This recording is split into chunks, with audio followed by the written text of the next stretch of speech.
Red green online present. আমি ৩ March ২০০৯ প্রথম বলি পিলখানাতে আমি যখন যে রুমে বন্দী ছিলাম সেই রুমে আমাকে যারা ধরে নিয়ে যায় তাদের মধ্যে ৩ জন হিন্দি ভাষা বলছিল, যার জন্য তারেক সিদ্দিকীর নিচে আমার গায়ে হাত পর্যন্ত তুলে। এই কথা আমি মঈনুল আহমেদকে বলছি, তৎকালীন শহীদ পরিবার সহায়তা কেন্দ্রের যতগুলো অফিসার ছিল তাদের সবাই জানে আমাকে এই জন্য অনেক অপমানের শিকার হতে হয়েছে। এই পর্যন্ত আমি যে কোনো জায়গায় চাকরিতে গেছি আমাকে চাকরি করতে দেওয়া হয় নাই, তাদেরকে এখন পর্যন্ত শহীদের মর্যাদা দেওয়া হয়নি, বিচার তো হয় নাই। আমাদের নাম আমাদের কথা বলে সারা বাংলাদেশকে জানানো হয়েছে আমরা অনেকভাবে বেনিফিটেড, আমরা যেখানেই যাই সেজন্য অনেক আমাদের লজ্জার মধ্যে পড়তে হয়। আর আরো একটা বিষয় আমি এখানে আপনাদেরকে বলতে চাচ্ছি, আমার হাজবেন্ড তার লাশ আজ পর্যন্ত পাওয়া যায়নি। এটার জন্য আমি গত 4 মাসে অনেক চেষ্টা করেছি, যথাযথ কর্তৃপক্ষকে জানিয়েছি, আমাকে কোনো রকমের অ্যাপয়েন্টমেন্ট কোনো কিছুই দেওয়া হয়নি।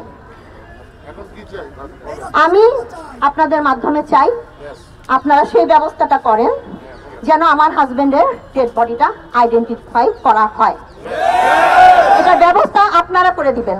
এবং এর পরবর্তীতে আমি আজকে বলে যাব, আমাকে এতটা ভয় দেখানো হবে, আমার সন্তানের উপর দিয়ে অলরেডি তার আইসিসপি ছিল, তাকে ইচ্ছাকৃতভাবে বাদ করা হয়েছে এভাবে, এবং আমাকে জানানো হয়েছে যে আমার ছেলেকে বলা হয়েছে তোর মা যদি মুখটা বন্ধ রাখতো তাহলে এই কাজটা হতো না, কিন্তু তোকে নেওয়া হয় নাই। আমি আজকে বলতে বাধ্য হচ্ছি, আমার আরো একটা ছেলে আছে, তাদের দুজনের ভবিষ্যৎ কি হবে আমি জানি না। আমি ৩ মার্চ ২০০৯ প্রথম বলি পিলখানাতে আমি যখন যে রুমে বন্দী ছিলাম সেই রুমে আমাকে যারা ধরে নিয়ে যায় তাদের মধ্যে ৩ জন হিন্দি ভাষা বলছিল, যার জন্য তারেক সিদ্দিকীর নিচে আমার গায়ে হাত পর্যন্ত তুলে। এই কথা আমি মঈনুল আহমেদকে বলছি, তৎকালীন শহীদ পরিবার সহায়তা কেন্দ্রের যতগুলো অফিসার ছিল তাদের সবাই জানে আমাকে এই জন্য অনেক অপমানের শিকার হতে হয়েছে। এই পর্যন্ত আমি যে কোনো জায়গায় চাকরিতে গেছি আমাকে চাকরি করতে দেওয়া হয় নাই। এই জিনিসগুলা রাওয়া থেকে শুরু করে সব জায়গাতে জানানো হয়েছে, আমাকে কেউ কোনো সাহায্য করে নাই, কোথাও করে নাই। এখন পর্যন্ত আমি কোথাও কোনো হেল্প পাই নাই, কোথাও না, কখনোই আমাকে হেল্প করা হয় না।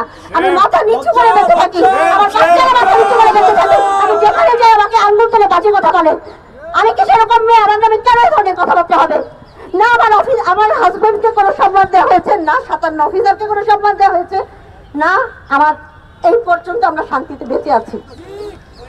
আপনাদের কাছে এতটুকু অনুরোধ, আপনারা জাস্টিসটা হওয়ার ব্যবস্থা করেন। পিলখানার যতগুলো পরিবার আছে, সেটা অফিসারদের পরিবার এবং জওয়ানদের পরিবার, সবাই যেন জাস্টিস পায়। এই বিশেষ প্রতিবেদনটি যদি আপনাদের ভালো লেগে থাকে অথবা উপকৃত হন তাহলে অবশ্যই এই চ্যানেলটি সাবস্ক্রাইব করুন এবং লাইক, কমেন্ট ও শেয়ার করে রেড গ্রিন অনলাইনের সাথেই থাকুন।